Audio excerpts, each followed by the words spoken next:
ท่าจังไดจังมักเว้าพื้นคนเท่าก็เท่าย้อนเกิดดนเท่าเกิดมาเว้าพื้นคนซื่อๆตัวนี้แหมเอาจังไดจังบ่เฮ็ดตัวให้ดีแน่เฮ็ดตัวให้ดีคักๆแท้ให้เด็กน้อยนับถือก็สิบ่ดีกว่าเท่าเว้าพื้นคนอยู่ติอิ้วเท่าตั้งเท่าเว้าอยู่นี่ก็ได้ก็บ่ได้ว่าสิเป็นแบบนี้เบิดคู่เท่าดอกอันผู้เฒ่าผู้ดีก็หลายผู้เฒ่าเฮ็ดให้เด็กน้อยนับถือผู้เฒ่าดี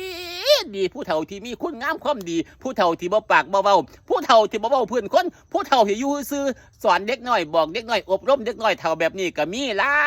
ายอันนี้เขาเอิ้นผู้เฒ่าดีแต่ว่าอันผู้เฒ่าเว้าเพื่อนคนก็บ่เอิดได้ล่ะบ่เอิดบ่อยากจักว่าทำไมที่ไหนยังไงที่ไหนอยู่ไสมีคือกันเบิดอันเฒ่าเว้าเพื่อนคนก็ได้ พลิกเวียงเพี้ยนเวียน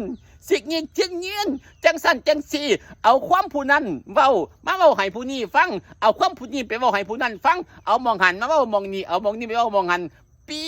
นไปปีนมาเอาไปเอามาเว้าเพื่อนคนอยู่เบิดบ้านวันนี้ไม่เอา เอาสร้างเป็ดจังสันหูจักเบิดเรื่องของคนเรื่องของเฮือนอื่นหูจักเบิดผู้นั้นเป็ดจังสันผู้นี้เป็ดจังซี่อันลูกผู้นั้นไปมองนั้นลูกผู้นี้ไปมองนี้ให้มันเฮ็ดจังสันตัวมันเฮ็ดจังซี่ตัวบ่จักปากจักตาย่ามเว้าเพิ่นคนหูจักเบิดซั่นเด้หูจักเบิดเรื่องของคนบ่หูจักแต่เรื่องของเฮือนเจ้าของ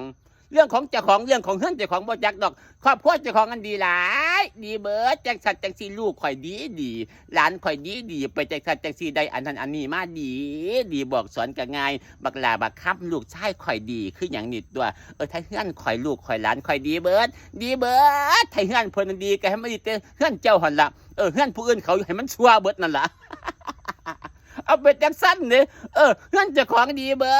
ดบ่มีหม่องดีบ่มีหม่องฟิวดีเบิดคู่อันคู่แนวแต่มันดีแต่มันเลิศแต่มันประเสริฐอันเฮือนเจ้าของกันบ่เว้าสู่คนฟังดอกบ่ได้เว้าเพิ่นเฮือนเจ้าของไอ้คนฟังดอกเว้าแต่คนเฮือนอื่นไปเฮือนอื่นจังสั่นจังสี่พลิกวิกผิดเวียนฮู้จักเบิ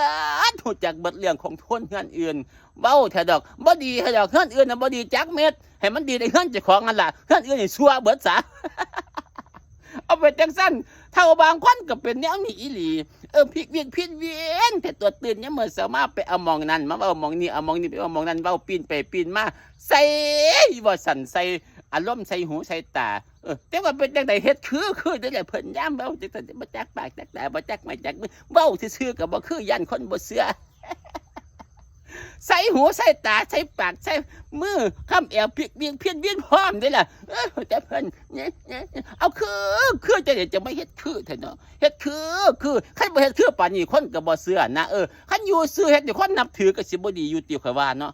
อันผู้ดีก็มีหลายผู้เฮ็ดให้คนนับถือก็มีหลายอัน